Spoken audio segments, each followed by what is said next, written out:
ஒரு 50 வயசு பெரியவரு தான் சொந்த ஊருக்கு வராரு.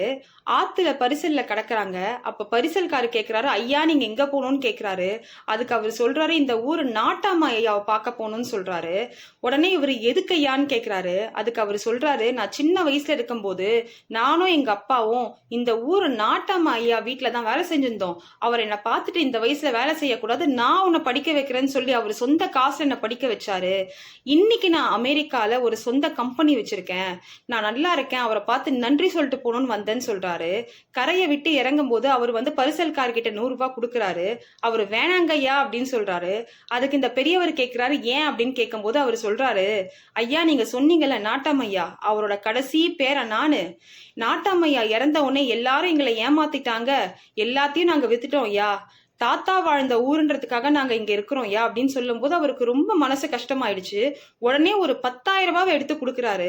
அதுக்கு அவர் சொல்றாரு, ஐயா காசு பணம் எங்களை விட்டு போனாலும் எங்க குணம் எங்களை விட்டு போலையா. எக்காரணத்து கொண்ட உதவி செஞ்சவங்க கிட்ட திருப்பி வாங்கக்கூடாதுன்னு எங்க தாத்தா சொல்லியிருக்காரு அப்படின்னு சொல்றாரு. இதுதாங்க சொல்றாங்க, சித்திரமும் கைப்பழக்கம் செந்தமிழும் நாப்பழக்கம் வைத்ததொரு கல்வி மனப்பழக்கம் நித்தமும் நடையும் நடைப்பழக்கம் தானமும் தயையும் கொடையும் நட்பும் பிறவி குணம்.